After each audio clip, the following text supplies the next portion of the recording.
Avec l'annonce d'un projet assez étonnant, c'est-à-dire que le Kiev prévoit apparemment de commencer la construction de 4 nouveaux réacteurs nucléaires. Ça devrait commencer cet été, ou en tout cas à l'automne grand maximum. C'est ce que dit le ministre ukrainien de l'énergie. On est en direct avec Bruno Combi. Bonjour à vous. Vous êtes polytechnicien et ingénieur en génie nucléaire. L'un des objectifs, c'est de compenser la perte de capacité de la centrale de Zaporizhzhia, parce qu'effectivement, cette centrale, on l'a dit, c'était la plus grande, c'est toujours d'ailleurs la plus grande centrale nucléaire d'Europe. Elle produisait jusque-là 40% de l'électricité nucléaire en Ukraine. Il y a urgence, on n'a pas le choix, il faut construire du nucléaire? Oui, bonjour Guillaume. Merci pour cette occasion de faire le point sur la situation électrique et nucléaire en Ukraine. Donc effectivement, l'Ukraine a perdu la centrale nucléaire de Zaporizhzhia en quelque sorte pour deux raisons. D'abord parce qu'elle est occupée par les Russes et qu'ils ne savent pas s'ils pourront la récupérer à la fin de la guerre. Et la deuxième raison, c'est que de toute façon, il n'y a plus de lac, donc plus de sources froides pour refroidir les réacteurs. Donc cette centrale ne pourra pas redémarrer pendant un assez grand nombre d'années, puisqu'il faudrait au minimum, même si la centrale est à peu près intacte, il faudrait au minimum reconstruire le barrage, ce qui prendra extrêmement longtemps. Donc en sortie de guerre, eh bien, ils auront besoin d'électricité. Le besoin d'électricité a beaucoup décru à l'occasion de la guerre. Ça décroissait déjà avant, du fait de la baisse de population, de la baisse d'activité industrielle, mais ça décroît encore plus au moment de la guerre. Mais au moment de la reprise après la guerre, ils vont avoir un besoin important d'électricité. Or, ayant perdu quasiment la moitié de leur capacité de production électrique en général et nucléaire en particulier, eh bien, il y a besoin de davantage de capacité de production. Donc, ils ont actuellement 4 sites nucléaires en Ukraine. Il y a bien sûr la centrale de Zaporizhzhia, mais qui est KO, knocked out en anglais. Il y a la centrale de South Ukraine, qui est dans le sud, au-dessus d'Odessa, mais qui a été menacée à plusieurs reprises de tirs, survol de drones, etc. Donc c'est un lieu un peu risqué. Mais il y a 2 autres centrales qui sont plutôt dans l'ouest du pays. Rivne, où il y a 4 réacteurs et la centrale, il n'y a pas beaucoup de place pour en construire de nouveaux, et la centrale de Khmelnytsky, qui est en face de la Pologne et de la Hongrie, donc qui est relativement à l'ouest du pays. Donc le pouvoir, bien sûr, en Ukraine est relativement vacciné contre les risques d'attaque sur les centrales nucléaires, donc ils préfèrent faire les nouveaux projets dans l'ouest du pays. On n'est jamais trop prudent. Il se trouve qu'il y a sur ce site de Khmelnytsky donc 2 réacteurs de 1000 MW qui fonctionnent, qui sont similaires à ceux de Zaporizhzhia, mais il y a aussi 2 réacteurs qui sont en construction depuis les années 1980. La construction avait été interrompue du fait de l'indépendance de l'Ukraine et de la décroissance aussi du besoin d'électricité, mais il est question maintenant donc de terminer ces 2 réacteurs et d'en construire 2 de plus qui seraient des réacteurs américains de type AP1000, donc conformes aux dernières normes en vigueur en Occident. Voilà donc la situation en quelques mots en Voilà qui est très Ukraine. clair. Il y a un besoin d'électricité dans le futur. Ce besoin, il faut l'anticiper parce qu'il faut au minimum 5 ans pour construire un réacteur nucléaire. Donc ils ont besoin de construire 4 réacteurs et ils s'y préparent. Eh ben, vous avez parfaitement répondu à toutes mes questions. Merci beaucoup Bruno Combi d'avoir été avec nous. C'était précieux d'avoir ces éléments factuels et techniques. Olivier Védrine, quand même, est-ce que ça n'est pas, alors une question dans la question, mais une manière aussi de dire de la part des Ukrainiens, on laisse Zaporizhzhia parce qu'on s'attend à ne jamais la récupérer et que finalement la centrale reste côté russe pendant longtemps, si vous voyez ce que je veux dire? Non, mais le problème, c'est que Bruno Combi l'a dit, en cas de reprise de l'intégralité du territoire, y compris de Zaporizhzhia et de la centrale de Zaporizhzhia, de l'oblast entièrement, il faut quelques années pour reconstruire le barrage.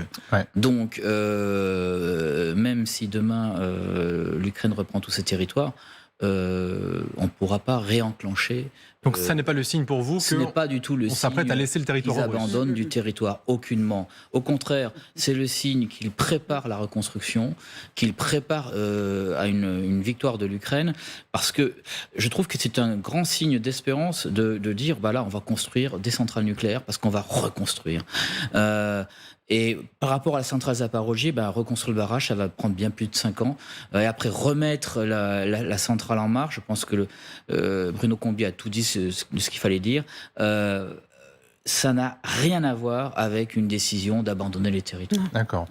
Vincent, il y a une question qui va se poser qui est toute naturelle, c'est qu'on le sait, ces infrastructures, elles sont régulièrement ciblées par les Russes. Si elles sont nucléaires, on sait que ça peut être aussi un moyen de pression pour les Russes. Donc là, en fait, créer des réacteurs supplémentaires, est-ce que ça n'est pas quelque part un plateau, enfin, on servirait ça sur un plateau aux Russes en disant venait tenter de frapper des cibles qui sont hautement à risque. Je ne crois pas que ce soit un changement de nature, puisque, en l'occurrence, le péril et la menace existent de manière permanente. Mais comme cela a été rappelé à l'instant, les réacteurs en question apparaîtraient non pas ex nihilo sur des territoires nouveaux, Oui. mais sur un site nucléaire connu et qui se trouve dans la partie, je dirais, la plus occidentale de l'Ukraine. Et donc plutôt safe jusque-là. Oui, et d'ailleurs, Bruno Combi le rappelait, au passage, ce projet était connu. Ce que le ministre ukrainien de l'énergie a précisé, c'est le calendrier, en disant été ou automne 2024. Mais depuis la suspension des 3e et 4e réacteurs de Khmelnytsky, donc le site dont Bruno Combi parlait, eh bien, ce projet est sur la table. Il est réactivé pour les raisons que vous rappeliez en ouvert tout à l'heure. Dernier point, ce qui est assez intéressant et peut-être contre-intuitif, c'est que parmi les 4 réacteurs, à ma connaissance, il y en a effectivement 2 qui sont de technologie américaine, style Westinghouse, mais 2 qui sont de technologie soviétique et qui seraient en gros importés de Bulgarie.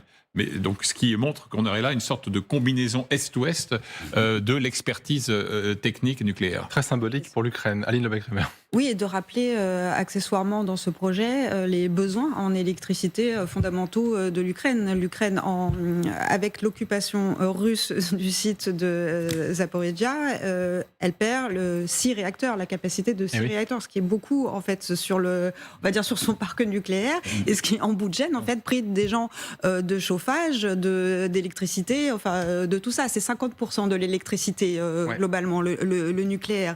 Donc il y a tous ces enjeux-là.